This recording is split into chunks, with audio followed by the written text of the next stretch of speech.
vocês? Casa cheia, graças a Deus. Graças a Deus, porque quanto mais pessoas buscando o caminho da verdade, né, do amor, do aprendizado na caminhada com Jesus, melhor para o planeta. Então a nossa contribuição para o planeta, uma das mais poderosas, é o nosso auto-melhoramento, a nossa reforma íntima. Muito bem, trouxe até uma colinha hoje, eu senti no coração que era para trazer. Se eu precisar, ela está aqui comigo. Então, nosso tema é: todos os caminhos levam a Deus. E quando a gente pensa nisso, começa a vir uma reflexão natural, né? Porque o tema da palestra ele evoca uma linha de raciocínio. E a primeira é óbvia: o que é Deus? Dentro da visão espírita, lá no item 1 do Livro dos Espíritos, Kardec faz exatamente essa pergunta, né? Todos nós conhecemos: o que é Deus? E a espiritualidade nos responde: é a inteligência suprema do universo, causa primária de todas as coisas. É um conceito simples a princípio e profundo, apesar de ser apenas 2 frases. Mas será que esse conceito, dado pela espiritualidade, ele abrange tudo que é Deus? Provavelmente não. Eu pessoalmente acredito que não. E por que a espiritualidade não foi mais a fundo nisso? Nos explicando com outros conceitos, com outras abordagens sobre essa magnitude do divino. Porque muito possivelmente nós ainda não estamos preparados para ter essa compreensão.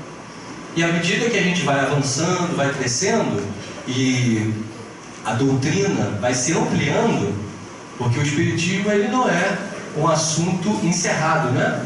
A gente está num constante aprimoramento, num desenvolvimento, todas as religiões, na verdade. Mas muito bem, então, Deus é a inteligência suprema do universo, causa primária de todas as coisas. Voltando para o título da nossa conversa hoje: todos os caminhos levam a Deus. Existe uma pressuposição nessa fala. Vamos pensar o que é uma pressuposição? Existe o óbvio que está sendo dito: todos os caminhos levam a Deus. É uma generalização isso, certo? E o que está implícito? O que está aí nas entrelinhas dessa frase? Hoje eu não vou perguntar assim muito diretamente não, só se der vontade, se eu olhar para alguém assim, apontar o dedo, mas a princípio eu vou fazendo aqui a linha de raciocínio, até para a gente dar conta do tema no tempo. A pressuposição é que, se todos nós, independente do caminho que estamos, nós estamos num caminho, certo? Em outras religiões, ou até sem religião, e se cada um de nós está num caminho, todos nós estamos caminhando em direção ao divino. A grande novidade, Anderson, foi o óbvio do óbvio, né? Mas às vezes o óbvio precisa ser dito, para a gente recapitular, para a gente relembrar. Então todos nós estamos num caminho ao encontro de Deus. Será que todos estão fazendo isso de forma consciente e proposital? Agora eu pergunto, vocês acham que sim ou não? Não? Sim?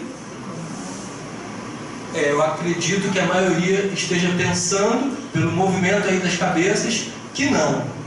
E eu penso assim também. Muitas pessoas estão no caminho da vida sem muita consciência dessa busca.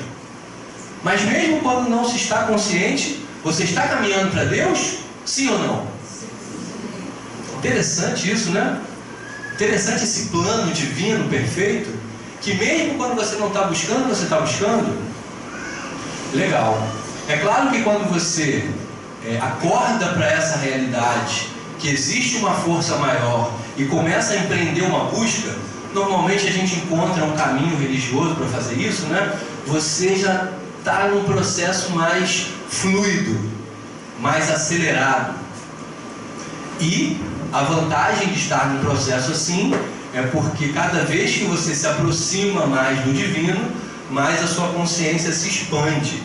poxa, esses termos são meio genéricos, né? Então vamos falar objetivamente, mas a gente vai resolvendo as nossas questões internas, mas a gente vai se aproximando de uma harmonia profunda que reside dentro de nós. Isso, na verdade, é o que todo mundo quer. A famosa e tão falada paz de espírito. E essa paz de espírito, autêntica e verdadeira, peço perdão àqueles que não pensam dessa forma, provavelmente não tem ninguém aqui que pense assim, mas lá fora tem muitos. Essa paz de espírito profunda e verdadeira só é alcançada quando você está buscando a comunhão com o divino. Santo Agostinho já dizia: Senhor, nós viemos de Ti, e só teremos a paz e o conforto verdadeiro quando voltarmos para Ti. Então essa era uma conversa que ele tinha com Deus e ficou registrado. E é uma reflexão, né? Essa paz profunda e verdadeira que almejamos, ela está intrinsecamente relacionada à nossa busca do divino. Mas do que se trata exatamente essa palestra, Anderson? Essa conversa aqui que a gente vai ter hoje? Você vai falar das religiões, como caminhos que levam a Deus, e aí sim todos os caminhos levam, ou vai além disso? Vai além disso. Vamos falar sim um pouco das religiões, como caminhos que já estão sendo trilhados pelas pessoas que estão conscientes dessa busca, mas também acredito que é interessante a gente relembrar esse conceito que já foi dito aqui hoje, que independente do caminho, independente do quão consciente você esteja, você está indo em direção ao divino. Porque eu gosto dessa metáfora. Deus é como se fosse o grande sol, e a qualidade desse grande sol, metaforicamente, é muito mais do que isso, é emanar a luz e o amor. Porque Deus emana luz e amor em todas as direções, indistintamente, para todos os seres da criação. E além dessa qualidade, ele também funciona como um imã. Deus é um imã gigantesco, que está atraindo as nossas almas para Ele. Digamos que Deus, a comunhão máxima com o Criador, acontece ali na Praia dos Cavaleiros. Vamos pensar assim, todo mundo conhece. Deus está lá. Muito bem. Quem mora nos Cavaleiros já fica, opa, beleza, já estou pertinho, né? Vamos lá nessa metáfora. Então, se Deus está ali, todo mundo aqui que conhece a cidade sabe que tem vários caminhos que você pode usar para chegar lá, né? Pode ir ali pela Teixeira de Gouveia direto, passar pela Costa do Sol, pode ir lá pela Rua da Praia, passar pela Imbetiba e cruzar lá por trás, pode ir mais por onde? Pela linha verde, não tem a linha verde? Vai chegar lá também, ou seja, vários caminhos que vão levar a Deus. Muito bem, ficou bem claro, bem fácil de entender. E se eu pegar a direção ali, aqui, para ir pegar a linha verde, e ao invés de entrar na linha verde, passar direto? Deus está lá nos Cavaleiros, metáfora, hein, gente? Não vai sair dizendo isso por aí não, senão eu vou negar que eu falei isso. Aí você passou direto, está indo lá para o Rio de Janeiro, passa pelo Sana, toma lá os banhos de cachoeira, entra lá nas viagens lá do Sana, quem gosta, e vai direto. E aí chega lá no Rio de Janeiro, gostou do Rio de Janeiro, muita balada, muita boate, e passa do Rio de Janeiro e vai embora. E está lá na China agora. Bem, tecnicamente você se afastou do divino, mas dentro dessa visão macro, e que eu acredito ser verdadeira, você está sim fazendo o seu caminho para Deus, mas você precisa de experiências e situações e vivências que estão nessa direção.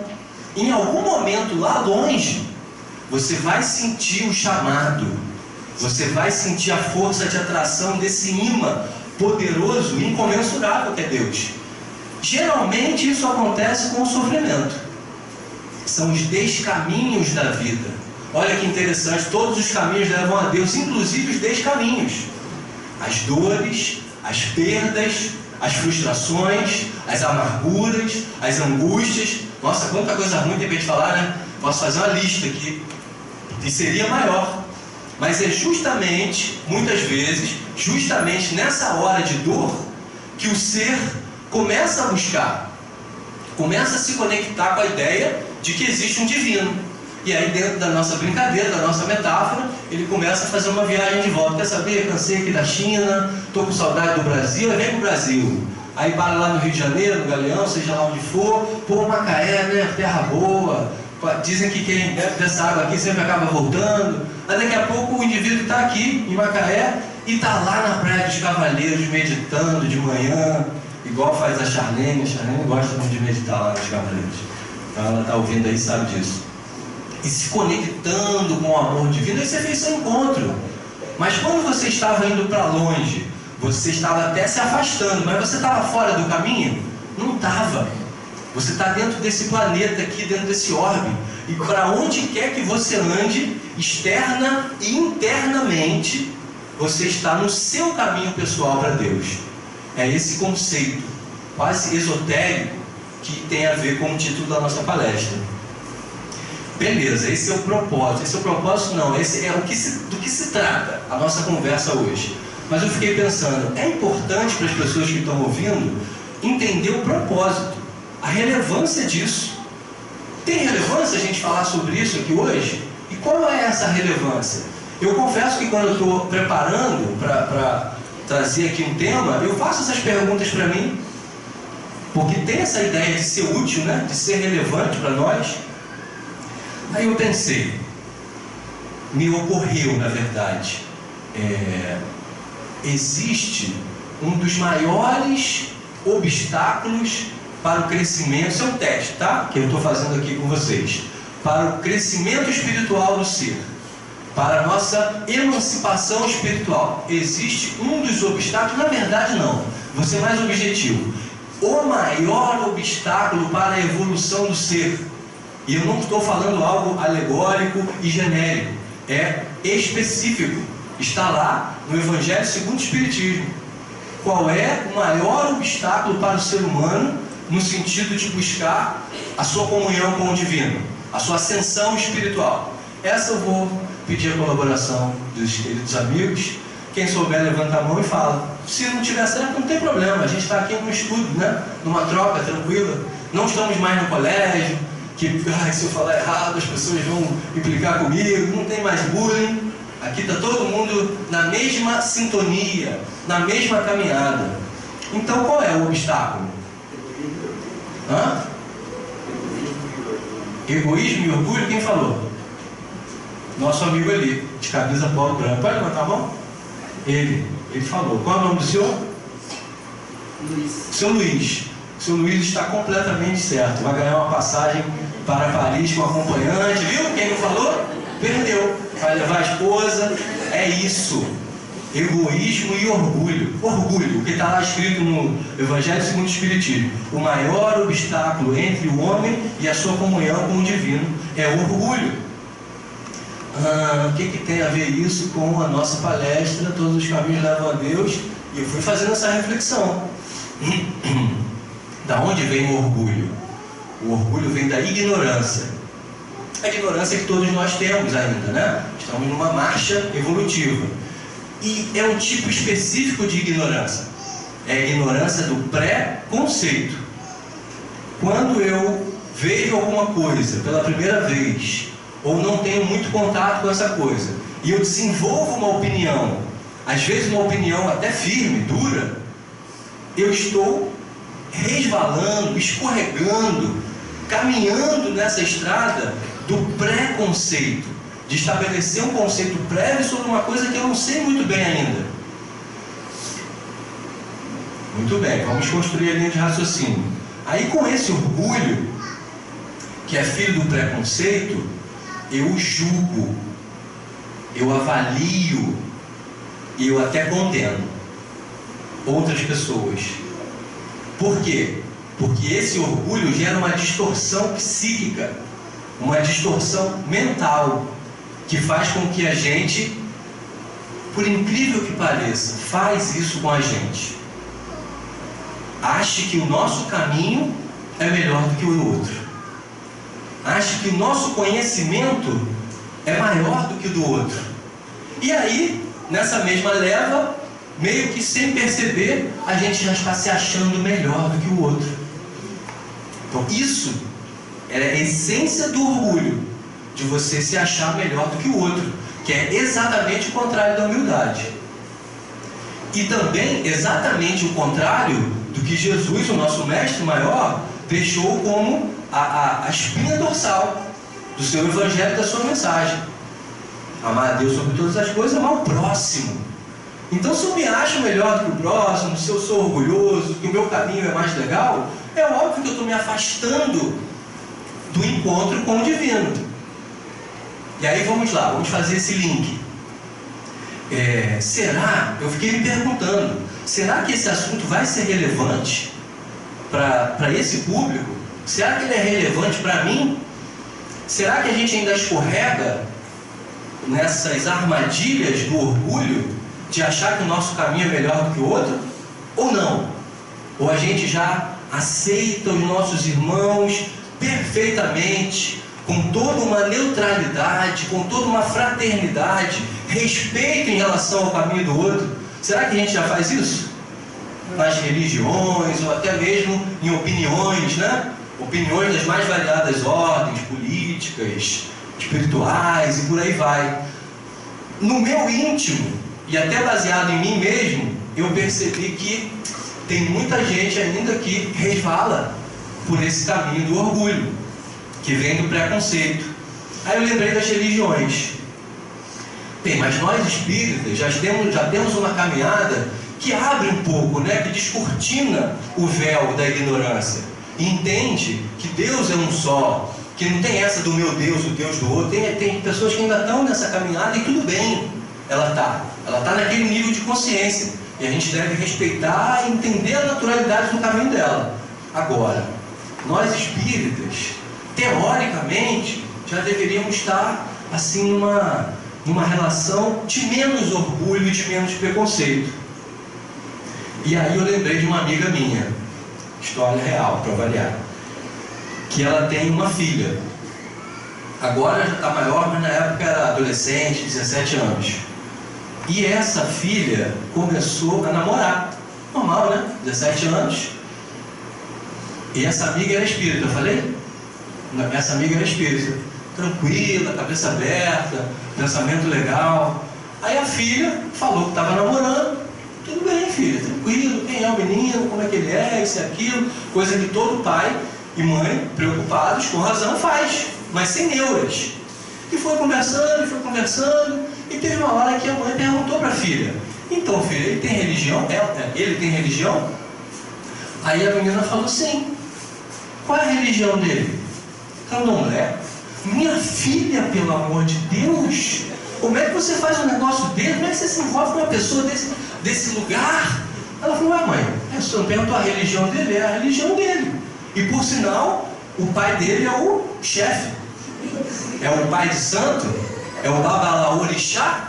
Aí a mãe: meu Deus do céu, desconjuro, fez até sinal da cruz, que não é muito comum, né, no espiritismo fazer, mas ela fez as reminiscências católicas. E aí entrou numa certa angústia. Eu falo com muitas pessoas por WhatsApp, os meus amigos, os meus clientes, a gente troca muita ideia. E aí, como ela mora longe de mim, ela mandou uma mensagem, áudio.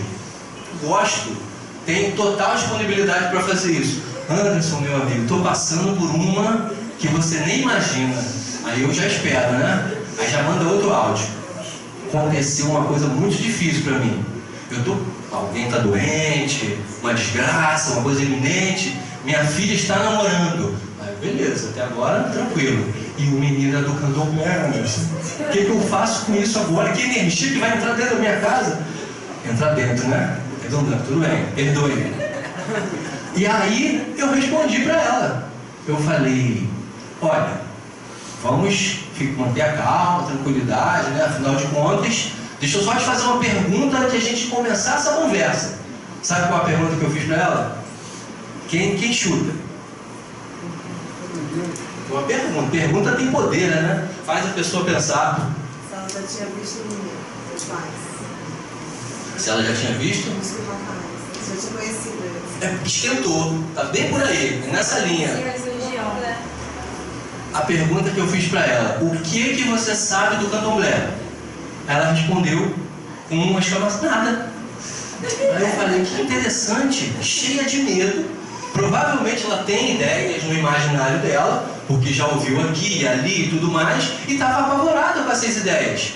Aí quando ela falou nada, eu falei, então amiga, existe um caminho para você se acalmar. Aprofunde, estude, leia. Quando for conversar com o menino, já vai assim, mesmo que você esteja meio tensa por dentro, vai com uma cara de tranquilidade, conversa, pergunta, mostra que você já sabe alguma coisa. Acabou que, né, namoro, adolescente, acabou que nem foi pra frente, não aconteceu.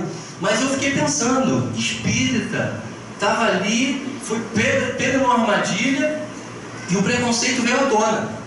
Aí esse pensamento me estimulou a reflexão. Eu falei, realmente esse é um assunto relevante pra gente ainda.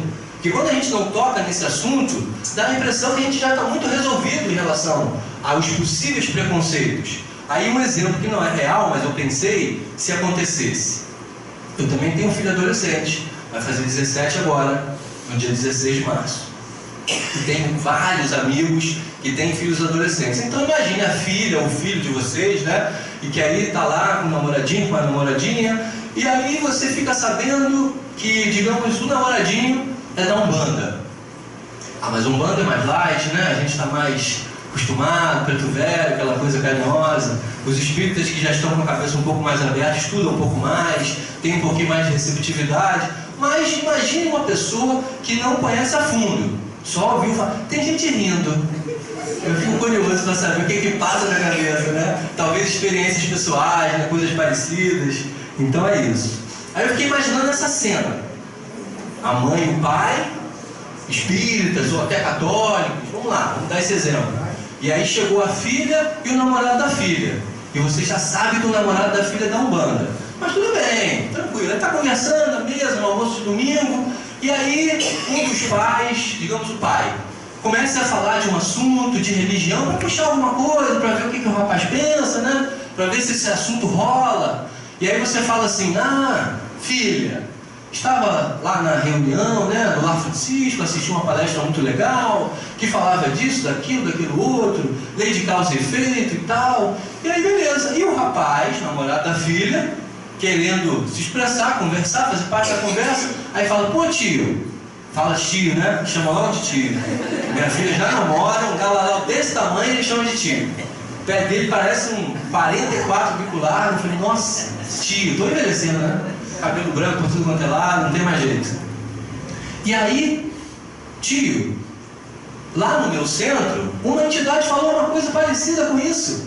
Aí você fica feliz, poxa, lá no lugar que a pessoa frequenta, falou, né? Então, filho, qual foi a entidade que falou? Ah, o seu Exu Caveira. Ah, meu Deus do céu, o que é isso, gente?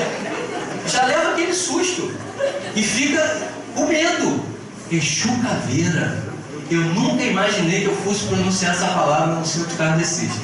Mas estou pronunciando com a maior tranquilidade do mundo. Porque eu gosto da Umbanda, eu frequento a Umbanda, eu tenho uma relação ancestral com a Umbanda. Ah, mas você não é kardecista? Sou espiritualista. O kardecismo é uma das bases profundas da minha caminhada espiritual. Mas eu estou aberto. Porque eu gosto, porque eu tenho uma curiosidade natural com outras religiões. E a Umbanda é querida do meu coração, eu sei o que é um Exu, eu sei quais são as linhas de trabalho da Umbanda, preto velho, caboclo, criança, Exu e vários outros que acabam compondo, de uma certa forma, essas 4 linhas. Mas a pessoa que nunca ouviu pode ficar realmente assustada. E geralmente o susto vem de uma ideia pré-concebida. Porque você não sabe o que é. Tudo bem, o nome é meio assustador, né? Cá pra nós. Mas se você estudar, se você aprofundar, você vai destrinchar esse conhecimento. E não tem outra maneira de você elevar o seu ser e ir tirando as nódoas do preconceito, se não for através do estudo, se não for através do conhecimento. Muito bem. Outro exemplo agora, outra religião. Tão polêmica quanto, talvez mais. Aí o seu filho, ou a sua filha, ou uma pessoa muito próxima a você, diz que conheceu uma tradição religiosa que ele gostou muito e que ele quer frequentar. Santo Daime. Olha, essa é braba, hein? Toma um negócio, uma droga alucinógena. Meu Deus do céu. Isso é muito sério, é muito grave. Mas por mais que eu dê vários exemplos, todos caem no mesmo ponto. Você sabe o que é o Santo Daime? Você já estudou a fundo? Você já fez uma pesquisa sobre isso? A ideia, eu não estou aqui para falar especificamente das religiões. Eu estou aqui para falar especificamente de como funciona o nosso pensamento. Quando a gente pensa que já está livre dos preconceitos, você não está. E aí você ouviu alguma coisa aqui e ali e já entra num desespero. Pouca gente aqui sabe, mas acho um momento oportuno de falar. Eu frequentei o Santo Daime durante muito tempo. Eu fui adepto dessa doutrina, que é uma coisa muito linda, que vem lá da floresta amazônica, que vem todo de uma tradição xamânica, desde os incas, que usa uma bebida sacramental chamada ayahuasca, que na linguagem dos incas, que é o quechua, significa vinho das almas. E na época dos índios, só os sacerdotes, os iniciados, usavam para expandir sua consciência e aumentar sua conexão com o divino. E aí, fui levado pela espiritualidade, li um livro, gostei, achei que só tinha lá na Amazônia, pesquisei na internet, vi que tinha no Rio de Janeiro, Estrada das Canoas, São Conrado. Fui lá com as minhas próprias pernas, ninguém me levou. E foi um divisor de águas na minha vida. Muito do que eu conto aqui para vocês, eu tive uma experiência espiritual, eu tive uma experiência mediúnica, eu tive uma lembrança de vida passada, foi através desse caminho tão sagrado, tão maravilhoso. Mas eu vi no jornal que uma pessoa passou mal, teve um menino lá que morreu. Primeiro que a gente não sabe exatamente o que aconteceu. Em várias religiões acontecem coisas horríveis. Pastores que abusaram, padres pedófilos. Eu sei que é um tema pesado e difícil, mas em todas as religiões acontecem coisas difíceis. E o Santo Daime não é diferente. Mas é um assunto delicado, porque é muito atípico você participar de uma cerimônia religiosa onde você ingere uma substância psicoativa, mas não é uma droga e muito menos alucinógeno. Não vou ficar aqui explicando isso agora, que não faz parte do nosso roteiro, nossa linha de raciocínio, e que realmente te ajuda a fazer uma conexão espiritual. E eu posso falar disso com uma certa experiência, porque eu vivi a experiência e eu estudei a respeito. Então, não quer dizer que o que eu falo é o certo, mas existe um respaldo. E por que eu trouxe esse assunto e essa minha experiência pessoal? Porque até eu falei do candomblé, da umbanda, que a gente já conhece mal ou bem, com uma certa naturalidade. Aí depois eu trouxe uma coisa muito nova. E aí às vezes é nessa coisa muito nova que o preconceito começa a se estabelecer. E eu ouvi muita coisa na época que eu estava frequentando o Santo Daime. Não frequento mais como a minha prática religiosa, não naquela versão, né, daimista. E eu ouvia coisas do tipo: mas Anderson, você está usando uma substância, cara. Você está entrando num processo de alienação. Eu falei: cara, mas você já sabe o que é isso? Você estudou um pouquinho, pelo menos, para saber o que você está falando? Eu não quero entrar num debate, principalmente num debate com quem sabe muito pouco. Aí eu ouvi outros argumentos. Mas Jesus não falou nada disso no Evangelho, na Bíblia. Ninguém fala nada que beber uma substância XYZ vai ajudar você a expandir. Aí eu falei: é um argumento, né? Mas eu falei: engraçado, Jesus não falou nada de meditação, Jesus não falou de yoga, Jesus não falou de reiki, de cura prânica, de banho de erva, um monte de coisa que a gente faz e acredita e sabe que é bom, não está na Bíblia. Jesus não falou, porque não dava para Jesus falar sobre tudo, não tinha como. Ele trouxe ali a espinha dorsal da conduta moral para a humanidade, que foi transformada no Evangelho e que nós, como cristãos, seguimos o melhor que nós podemos, certo? Não, mas aí veio Kardec, terceira revelação: Moisés, Jesus, Espiritismo.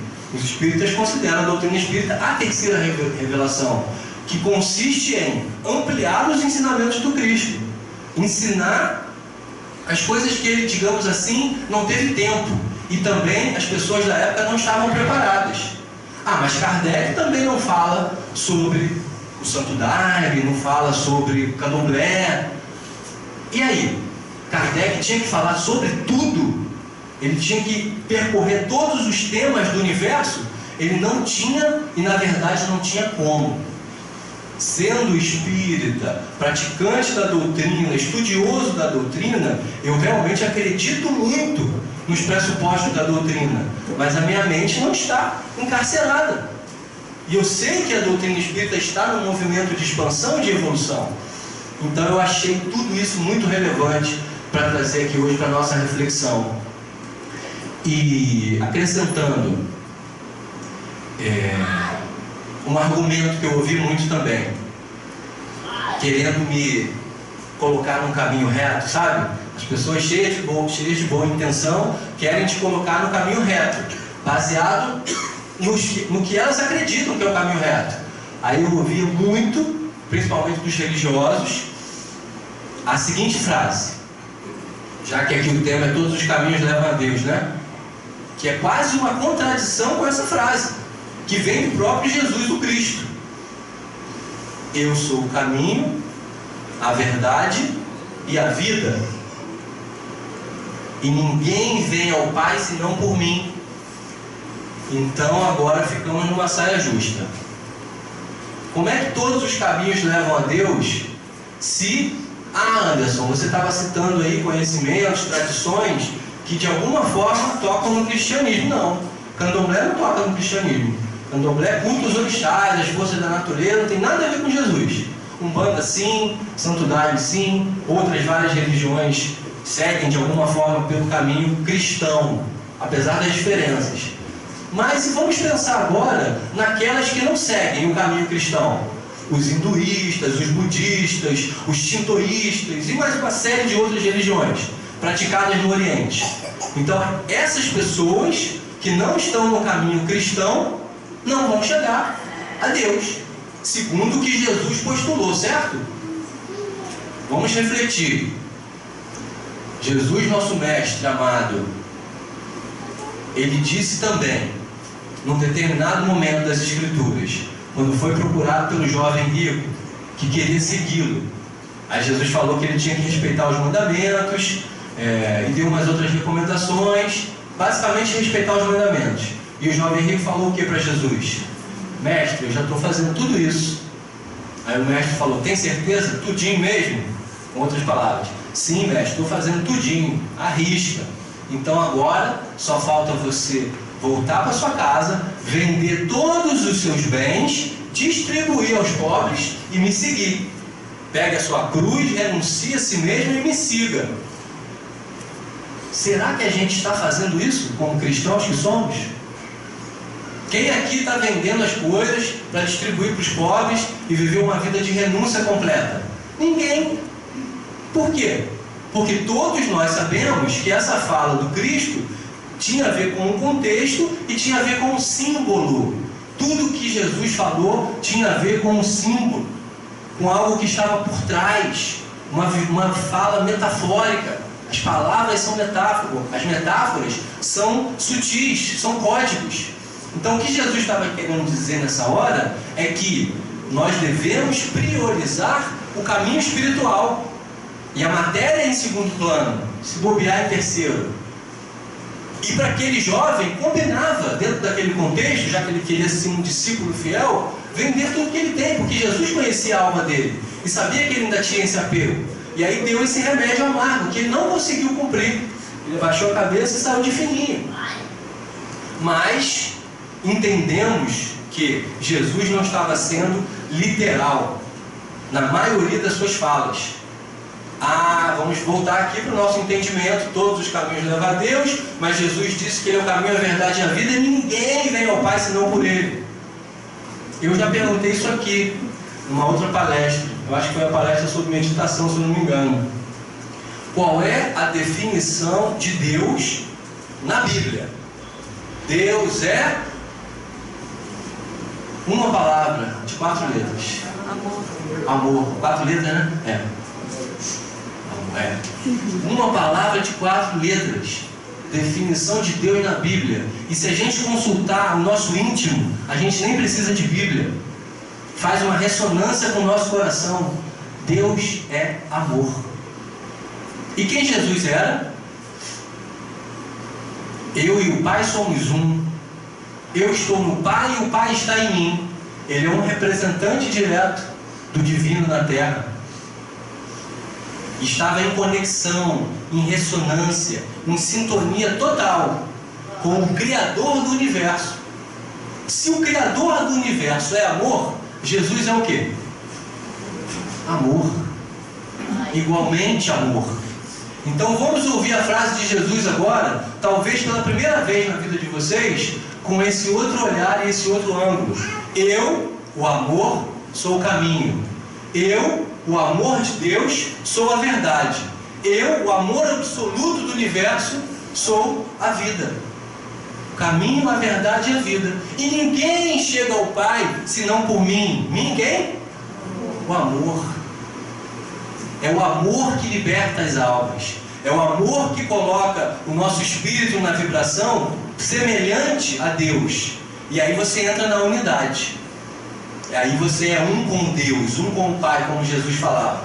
Então, por mais herético que pareça isso, aqui não, mas dependendo do contexto, eu tenho muitos amigos de outras crenças, da crença evangélica, das várias vertentes, e quando a gente está numa conversa aberta, muitas vezes eu falo sobre esse conceito, se é possível, e se a pessoa está mostrando interesse, querendo uma abertura, uma troca, né? Eu ouço, eu acolho no meu coração, e eu também converso.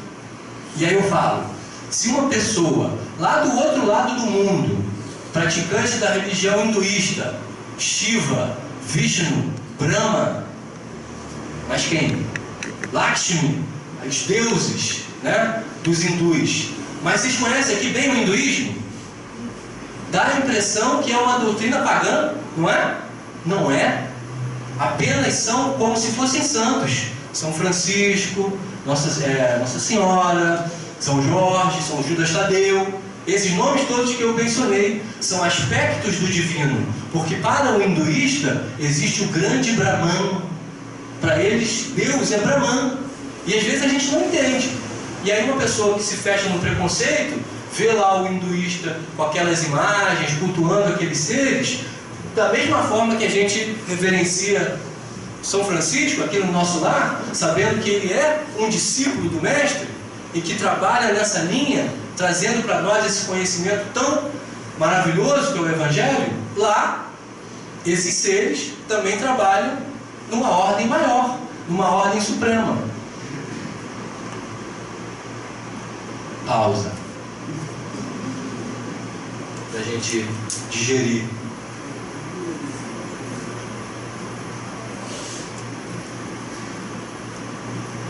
Mas em qualquer lugar do orbe, meus irmãos, seja encarnado, seja desencarnado, seja em outros planos da existência, até em outros planetas onde a humanidade habita, aquele que estiver seguindo a trilha do amor vai encontrar o caminho para o divino. Voltando para o planeta Terra, mesmo aquele que não teve Jesus, a pessoa de Jesus, como seu orientador pessoal, como nós temos esse privilégio, para mim é um privilégio, isso é o meu coração, e eu digo isso com tranquilidade. Mas mesmo aqueles que estão seguindo lá o Buda e outros mestres, se eles conseguirem entrar pelo caminho do amor, quando eles vibrarem na frequência do amor, sabe o que eles vão encontrar dentro deles? O Cristo, a luz maior. O Cristo é o nome que a gente dá, né, que a gente aprendeu a dar, mas é a luz maior de Deus, que a gente chama de Cristo, está em cada um de nós. E a chave que abre essa porta para esse encontro íntimo dentro do seu coração é o amor. Por isso que Jesus resumiu a doutrina dele nos 2 mandamentos: amar a Deus sobre todas as coisas, o próximo como a ti mesmo. Todas as falas, todos os ensinamentos de Jesus, de uma forma ou de outra, foi sempre no intuito de nos abrir os horizontes em torno dessa verdade maior. Eu ia dizer desse sentimento, mas isso é reduzir o amor, né? Dessa verdade maior. E quando ele disse para a gente não julgar, ele estava treinando o nosso espírito, ainda muito ignorante, orgulhoso e preconceituoso, para a gente tirar os julgamentos, para a gente olhar os nossos irmãos com fraternidade, até aqueles que a gente considera inimigos, né? Ouvistes o que foi dito: amarás o teu próximo e odiarás o teu inimigo. Isso estava lá nas Escrituras, no Velho Testamento. E Jesus veio e disse: eu, porém, vos digo, amarás os vossos inimigos e orai pelos que vos perseguem, porque é dessa forma que vocês estão seguindo e fazendo a vontade do meu Pai. Porque se você amar só aquele que é já seu chegado, que é o seu fechamento, como diz a galera aí atualmente, você não está tendo muito mérito. Você está indo por um caminho rasteiro de compreensão do Evangelho e da mensagem do Cristo. Todos os caminhos levam a Deus, meus irmãos. Contando que quando você estiver consciente dessa busca, quando você não está consciente, você vai bater cabeça aí por tudo quanto é lado. Quando você estiver consciente, coloque como farol maior esse entendimento de que é o amor que nos eleva, que é o amor que nos liberta. Ah, Anderson, mas eu sou cristão. Eu também. Jesus é meu mestre. E é no Evangelho a minha fonte. E eu fiz essa escolha. Eu nasci aqui no Ocidente. Eu tive esse privilégio. Eu sou muito, muito agradecido por ter conhecido a doutrina espírita nessa vida. Eu não sei se eu conheci a doutrina espírita na outra vida. Acho que não. Pelas reminiscências aí que rolaram, acho que não. Não vou entrar nesse campo hoje, das reminiscências. E hoje, eu conheço. E eu tenho assim um carinho. Sabe quando você reza e agradece a Deus por todas as coisas boas? Pela casa, pela família, pelo trabalho, pela saúde. Eu agradeço sempre pela doutrina espírita na minha vida. Sabe como é que entrou a doutrina espírita na minha vida? E da minha família toda? Que frequenta aqui o Lar Francisco? Acho que não vou contar hoje não. Porque já está chegando a hora. Mas a Cristian falou que eu posso contar. Então, falou a chefe, né? Tá falado. Vai ser rápido, eu vou resumir. E talvez seja um pouquinho de choque, mais uma vez, para vocês, sobre a minha pessoa. Mas vamos lá, né? Estamos aqui para nos curarmos. Com 20 anos de idade, eu não conhecia a doutrina espírita, e nem a minha família inteira. Ou seja, estou com 44, há 24 anos atrás. Nem eu, nem meu pai, nem minha mãe, nem minhas irmãs, ninguém conhecia a doutrina espírita. E eu estava aí, na pista, né? Solteiro, trabalhava na academia do Adriano, Corpo em Movimento, não sei se vocês conhecem, era estagiário lá. E aí saí com os amigos para tomar umas cervejas, que eu tomava mesmo. E aí paramos nos Cavaleiros, tinha um bar lá chamado Tom e Jerry, pé sujo na época. Nossa. Não sei se ainda existe, se já atualizou. Aí tomamos lá várias e aí saímos, estávamos num grupo. Saímos até em 2 carros. E aí eu fumava maconha nessa época. Pronto, revelei, calma, respira. Não fumo mais, fiquem tranquilos. E os amigos falaram: vamos fumar um. Né? Esse é o termo que se usa, é até hoje. Aí eu falei: vamos. Já tinha bebido algumas, mas eu nunca tinha comprado.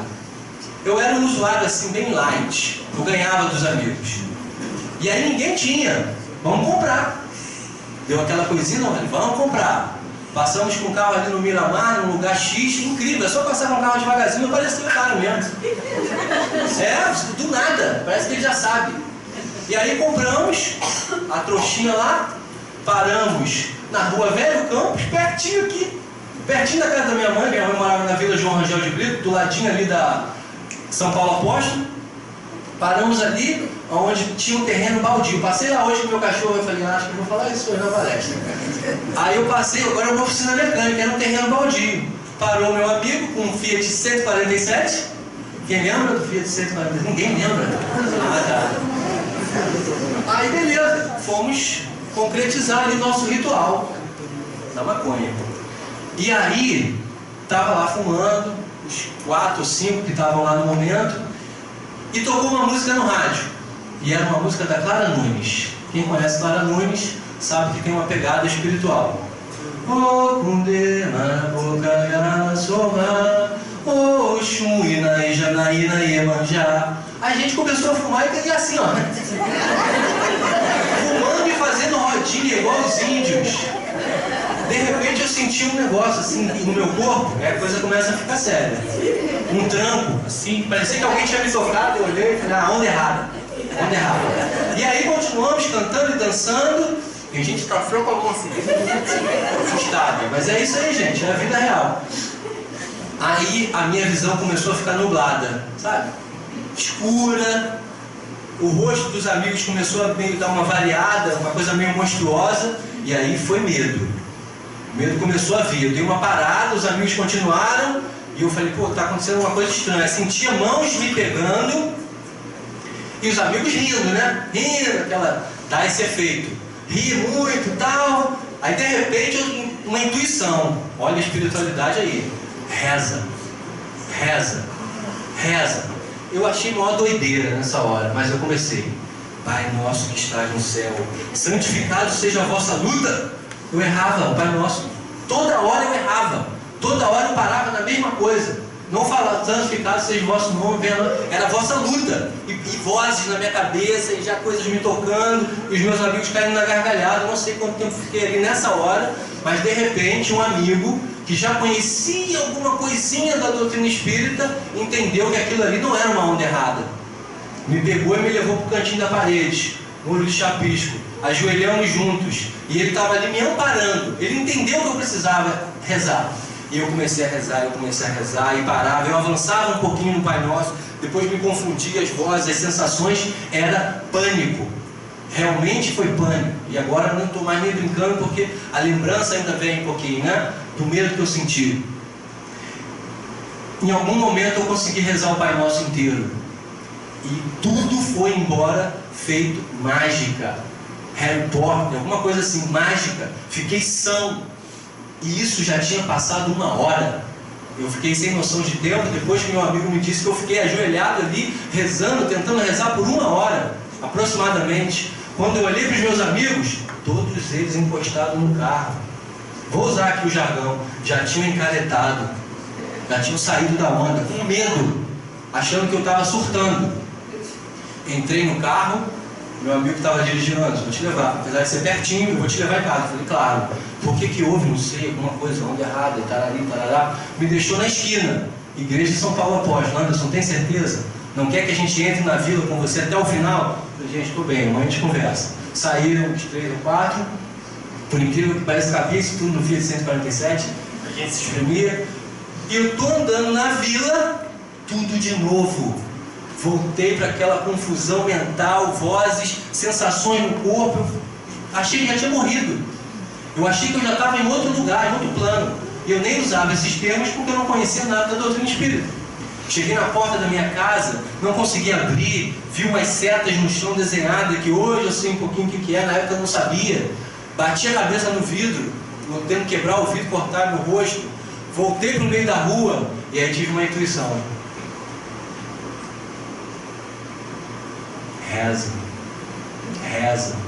E eu fiquei com muito medo de rezar, porque na hora eu tive um amigo que me deu a força e eu consegui sair daquela história. Eu achei que se eu começasse a rezar eu ia entrar numa loucura, mas eu não tive outra alternativa. É o poder da oração em ação nos momentos das maiores aflições. E o mentor ali, coitado, né? Tendo trabalho para afastar aquelas energias todas de mim, mas precisando da minha intervenção, precisando da minha vontade consciente. E aí eu ajoelhei no chão, botei as mãos para cima assim, e fiquei, Pai Nosso que estás no céu, até acertar a oração. Minha mãe abre a janela no segundo andar e vê aquela cena bizarra, eu ajoelhado com as mãos para cima rezando o Pai Nosso. Eu lembro exatamente o que ela falou. Ela desceu com uma cara espantada, foi para o meu lado e perguntou, filho, o que está acontecendo? E 24 anos depois eu lembro a resposta que eu dei para ela, que hoje eu dou risada quando eu digo, mãe, eu não sei, só sei que é uma coisa muito séria. Eu só falei isso, porque eu estava completamente em pânico. E ela me acolheu, acolhimento de mãe é um negócio, né, que não tem preço. Hoje eu dei um abraço na minha mãe e agradeci por tudo que ela já fez por mim, que eu sei e o que eu não sei. E aí, lembrando disso, o sentimento de gratidão aumenta. Me levou para dentro de casa, subiu as escadinhas comigo, me deitou, começou fazendo orações, aquelas vozes todas que estavam na minha cabeça, uma sensação no abdômen, fez assim, ó, parecia que estava saindo um alien. E aí ela ficou ali comigo mais um tempo e eu adormeci.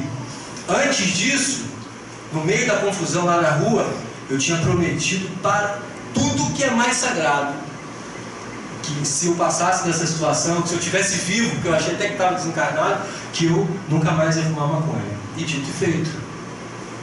Aconteceu. Ah, mas maconha, droga leve, tranquilo. Entre aspas. Muito cuidado aqueles que ainda estão com algum pensamento nessa faixa, de achar que é uma coisa tranquila. Eu, por ter uma mediunidade, recebi logo uma saraivada. É aquele que não tem mediunidade. Vai entrando nesse caminho devagarzinho, achando que é inofensivo, uma droga leve, tarari, tarará. Quando você vai ver, você já está sendo o aparelho de muitos que estão dando um doisinho ali contigo, tranquilão. Você é um veículo para os obsessores viciados que estão no astral. Milhares. Estou lendo um livro agora que se chama Memória de um Toxicômano. Quem tem curiosidade sobre esse assunto, quem tem filhos jovens e está com um pressentimentozinho, esse livro é muito legal. Memória de um Toxicômano. Aí eu fui para casa, passei por tudo isso, minha mãe me acolheu. Depois de um tempo eu contei para ela o que tinha acontecido, um pouco de medo e receio, porque, né, naquela época minha mãe já achou que eu estava perdido no caminho do vício da droga. Não era nada tão grave assim, mas a preocupação dela também foi importante, me ajudou, e eu fiquei muito impactado, eu fiquei muito mexido com aquela história. E veio uma curiosidade: o que é isso? O que é isso que aconteceu comigo? Não dava para dizer mais que aquilo ali era uma onda errada. Foi a minha mãe rezar e o negócio subir, desaparecer, aquela intuição na minha cabeça que eu nunca tinha tido nada parecido. Aí, como por milagre, por acaso, nada é por acaso, tudo tem um propósito, apareceu um livrinho nas minhas mãos, que eu não lembro o nome do livro, eu lembro que era da Evelyn. Quem já ouviu falar na Evelyn sabe que a Evelyn morou aqui, né, em Macaé, desencarnou jovem no parto, e que foi para o plano espiritual, e que escreveu alguns livros psicografados. Filha do Djalma, né, a Evelyn. E lá, no mundo espiritual, ela integrou um grupo de jovens desencarnados, cuja missão era ajudar jovens encarnados que estavam envolvidos com drogas. E ela fez vários relatos sobre isso nesse livro, que magicamente veio à minha mão. E eu comecei a ler e entender tudo. Eu falei, nossa, mas foi exatamente isso que aconteceu. Primeira vez que eu ouvi a palavra obsessão, vampirização, eu tinha um negócio de bocejar muito no dia que aconteceu tudo aquilo, depois estava lá escrito. Os seres, infelizmente, que ainda estão nessa ignorância, eles grudam no chakra laríngeo para sugar as emanações da droga que estão no seu corpo. E aí eu fui entendendo todo aquele processo e abriu-se uma curiosidade. Só que agora uma curiosidade do bem. Ao invés de curiosidade de usar drogas, porque eu dizia para mim mesmo e para os amigos que eu ia usar todas as drogas. Eu tinha essa curiosidade. E a curiosidade é uma porta aberta para muitas infelicidades, principalmente para o jovem que ainda não tem a noção da gravidade que é esse assunto. Mas depois disso tudo, que eu fui reorientado, graças a Deus pela espiritualidade, eu fui no Centro Pedro, assisti uma palestra do Djalma, e eu mais chorava do que conseguia assistir a palestra. Com 20 anos, não estava entendendo o que era aquilo. Só chorava, chorava, tentava disfarçar o choro com vergonha, mas muito choro. Aí fui de novo, minha mãe começou a estranhar onde que esse garoto está indo, o que é isso, espiritismo, já tinha ouvido falar, claro, mas nunca tinha chegado perto. Foi minha mãe, e ela chorou também lá, a beça, se emocionou. Eu falei, esse negócio aqui é pra gente chorar então, né? É a terapia do choro, quase acabando. E aí depois foi minha irmã, e depois foi outra irmã, e aí o cunhado, e hoje estamos aqui no Lar Francisco. E toda a minha família está no espiritismo. Vai parecer estranho eu falar isso, mas graças a marvada lá da erva. Mas não foi graças à erva. Foi graças ao meu descaminho, que por ignorância eu trilhei, porque a gente pode ir pelo caminho do amor. Pela ignorância que eu ainda me encontrava, eu fui pelo caminho da dor. E graças a Deus e aos bons espíritos que nos ajudam, toda a minha família encontrou esse caminho, através desse descaminho. E é por isso que eu tenho uma convicção profunda de que todos os caminhos levam a Deus. E que a gente pode olhar todos os nossos irmãos, de qualquer religião, ou até sem nenhuma religião, os irmãos que estão no caminho, às vezes até de autodestruição, com compaixão sim, mas jamais com orgulho. jamais achando que a gente é melhor do que o outro e está por cima do outro. Porque se hoje a gente tem um pouquinho de compreensão, é graças às bênçãos maiores que nos ampararam para a gente chegar até aqui. Mas lá atrás, quantos descaminhos a gente precisou percorrer para chegar aqui na doutrina espírita? Nessa doutrina de amor, de luz, regida por esse mestre maravilhoso, que é o nosso irmão Jesus.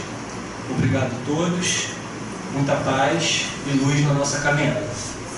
Assim seja.